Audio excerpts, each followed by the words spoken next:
میگوید بار خانه فاطمه آمدن، گفتن ای فاطمه، ای جگرگوشه من، چرا در خانه علی نیست؟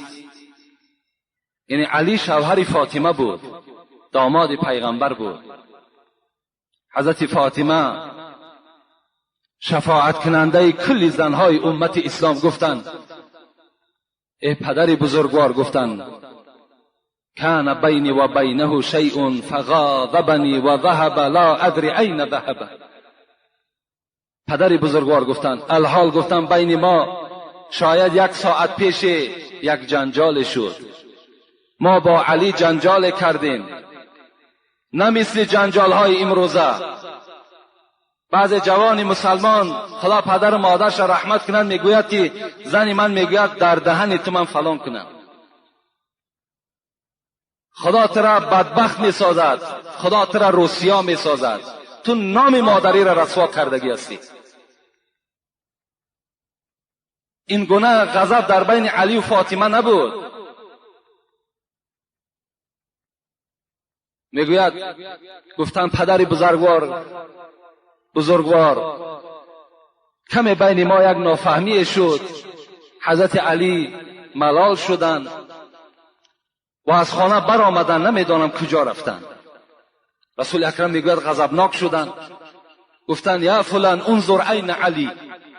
میگوید سر از خانه بیرون کردند، یک امت شفیرات کردند، گفتند ای مرد کنی تفتیش کن علی کجا رفته باشد. میگوید این مرد دوان آمدند، گفتند یا رسول الله هو فی المسجد.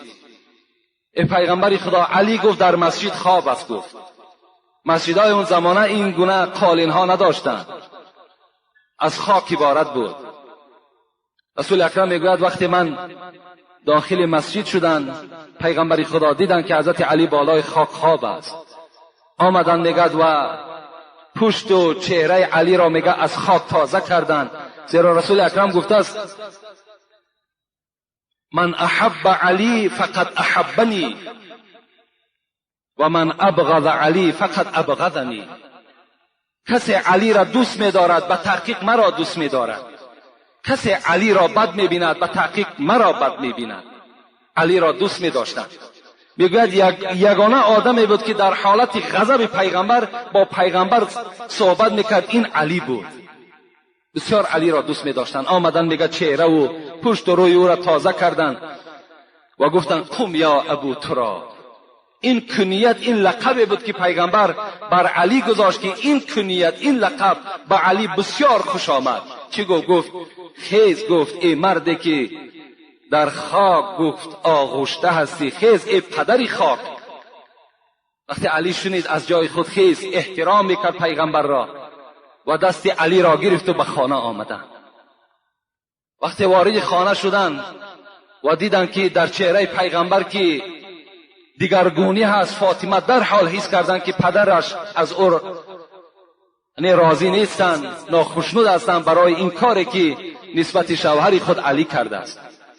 در حال میگوید فاطمه دویدن از دست پیغمبر خدا قپیدن، گفتن پیغمبر پیش از آنی که علی از خانه من برآید، من نزد علی آمدم و پشیمانی خود پیش او اظهار کردم و طفت حوله 7 مرات، گرد علی 7 پیچ دور گشتم و گفتم ارضی عنی، و گفتم علی از من راضی شو، بالای من غضب نکن.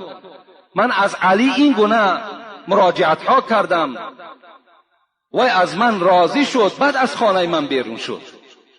رسول اکرم وقتی که این سخن از فاطمه که شنیدن این حالت میگد، باز رسول اکرم خوشنود شدند و گفتند یا فاطمه والذی بالحق نبیا لو مت قبل ان ترض علیا لم اصلی علیکی.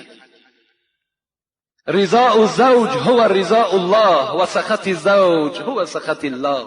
ای فاطمه گفتند، ای جگرگوشه من، ای دختری من، گفتند قسم بر آن خدایی که پدری تو را به پیغمبری فرستاد، اگر تو پیش از راضیگی علی از دنیا میگذشتی لم اصلی علیکی، من نماز جنازه تو را نمیخواندم.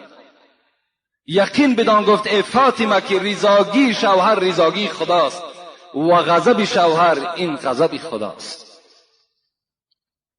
این بود تعلیمات پیغمبر خدا نسبت دختری خود و نسبت تمام دخترهای امت خود. این معامله پیغمبر خدا هست. از همه خواهرای عزیز، مادرای عزیز، خواهش و التماس من همین است که با قدر شوهرها برسید. با شوهرها گپگردانی نکنین، شوهرها را به احترامی نکنین.